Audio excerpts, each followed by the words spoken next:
एक सुबह की बात है। मैं सुबह सुबह तालाब के किनारे टहल रहा था।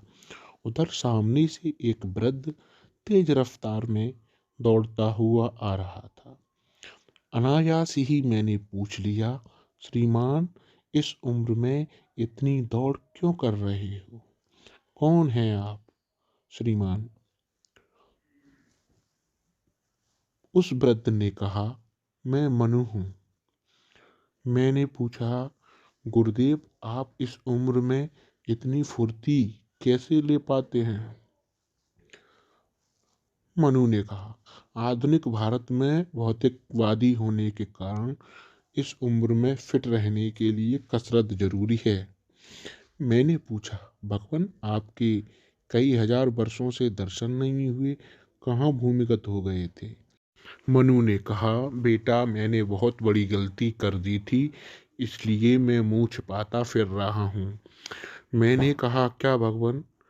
मनु ने कहा, मनुष्य बनाने के जो फार्मूले मैंने दिए थे, मैंने जो तीर छोड़े थे, आज मुझ पर ही बरस रहे हैं। कुछ भी लिखना आसान नहीं, सोच समझ कर लिखना पड़ता है। बड़ी जिम्मेदारियां होती हैं एक लेखक की। चलो छोड़ो, तुम नहीं समझोगे। मैंने कहा, क्यों विकटित होते हो भगवान? संसार है, खिल खाना खिन मीठ। आप अपने भूमिगत होने के कारण बताइए। मनु ने कहा, चार पांच लुच्चे लफंगों ने मिलकर मुझे झाड़ पर चढ़ा दिया और कहा, भगवान, संसार को आपके ज्ञान की आवश्यकता है। आप अपना ज्ञान लिपिबद्ध कर दे तो संसार को नियंत्रित करने का कानून लिख दीजिए। मैं ठहरा लेखक। मैं इन गजेड़ियों, कपोड़ों और धूर्तों के चक्कर में आकर किताब लिख डाली और सुझाव दिया, भगवान, इसे आप अपने नाम से ही प्रकाशित करना। मैंने कहा, लिखने में इतना खतरा है? अच्छा है मैंने कुछ नहीं लिखा, सीधा बोलता रहा, वरना लोगों से मुझे भी मुंह छिपाते छिपाते रहना पड़ता। अच्छा भगवान, फिर क्या हुआ? मनु ने कहा कि मैंने बड़ी मेहनत करके इधर उधर की बातें चुराकर और रूढ़िवादी विचारों के सम्मिश्रण से एक पुस्तक तैयार की। इसके लिए मैं उन प्राचीन संघी लोगों के कारण प्रोत्साहन मिला और मैंने पुस्तक लॉन्च कर दी। ऐसा नहीं है कि आधुनिक भारत में ही संघ है, प्राचीन भारत में भी संघ ही था जिसने मुझे प्रेरित किया इस पुस्तक को बनाने के लिए। फर्क सिर्फ इतना है, वो संघ मेरा विरोधी था, यह संघ मुझे पलकों पर बिठा के रखता है। मैंने कहा, भगवान, ऐसा क्या लिखा था आपने इस पुस्तक में कि आपकी सारी दुनिया दुश्मन हो गई?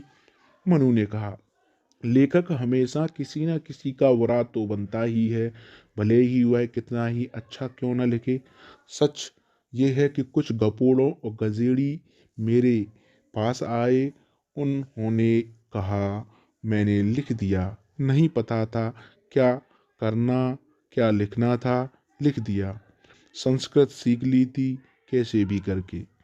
मैंने कहा, भगवान, ये बताइए, आप इतने अच्छे लेखक होते हुए भी कैसे फंस गए उनकी बातों में? मनु ने कहा, बात उस समय की है जब मैं हिमालय की पहाड़ियों में अपने ज्ञान का प्रचार प्रसार कर रहा था कि एक वयोवृद्ध मेरे पास आए। लंबी दाढ़ी सफ़ेद हो चुकी थी। उनको ज्ञान विज्ञान से मुझे लगा कि यह काफ़ी सुलझे हुए व्यक्ति हैं। उस वयोवृद्ध के दिमाग में क्या चल रहा था मैं नहीं समझ पाया। वह खुद को ब्रह्मा बता रहे थे। उनका कहना था कि संसार का निर्माण उन्हीं ने किया है। मैं तत्काल उनके पैर में पड़ गया। प्रभु, मेरा बड़ा सौभाग्य है कि आप जैसे महापुरुष के दर्शन हो गए। मैंने कहा, भगवान, फिर क्या हुआ? मनु ने कहा, उस वयोवृद्ध की बातें सुनकर मैं बहुत प्रभावित हुआ। वयोवृद्ध ने कहा, बेटा, तुम बहुत ही तेजस्वी, ज्ञानी, तपस्वी बालक लगते हो। तुम मेरा एक काम करोगे? मैंने सोचा, ऐसे ही घूमने से अच्छा है कुछ कर लिया जाए। मैंने हाँ कर दी। वयोवृद्ध ने कहा, मैं तुम्हें दुनिया पर राज करने का फार्मूला देता हूँ। क्या गुरुदेव? उस वयोवृद्ध ने कहा, कि लोगों को विभाजित करने का फार्मूला। मैंने कहा, इससे क्या होगा गुरुदेव? वयोवृद्ध ने कहा, इससे तुम्हें श्रेष्ठ रहोगे, तुम लोगों की पूछ में रहोगे और तुम्हारा सम्मान होगा। मैंने कहा, प्रभु इसी के इंतज़ार में मैं था कि कोई मुझे ऐसा प्लेटफॉर्म मिल जाए जिससे मैं अपनी विद्वता साबित कर सकूं। आपने हमें मौका दिया है, आपका सदा आभारी रहूंगा। वृद्ध ने कहा, तुम्हें एक काम करना होगा। जो भी मैं तकनीक बताऊंगा उसे लोगों में प्रचारित कर होगा और अपने कुछ चेले बुला लेना जो तुम्हारी जय जयकार करते रहें। मैंने कहा, जी गुरुदेव। मैंने गुरु के वचनों के अनुसार अपना सारा ज्ञान 5 से 7 अपने चेलों को देना शुरू कर दिया, परंतु सभी मेरे इस ज्ञान के कठोर वचनों को सहन नहीं कर पाए और मैदान छोड़कर भाग खड़े हुए। केवल एक ही चेला जो होनहार निकला था, वो था ब्रऊ, जिसका दिमाग तेज और मेरी सारी ज्ञान गंगा आत्मसात कर ली।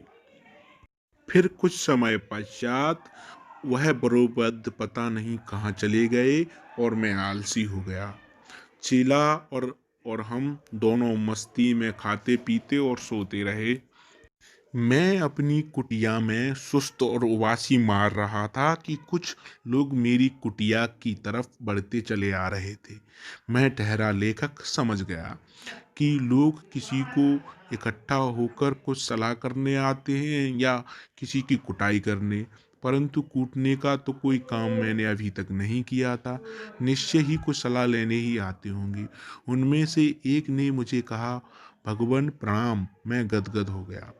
मैंने कहा, प्रणाम। कहो संतो, कैसे आना हुआ इस कुटिया में?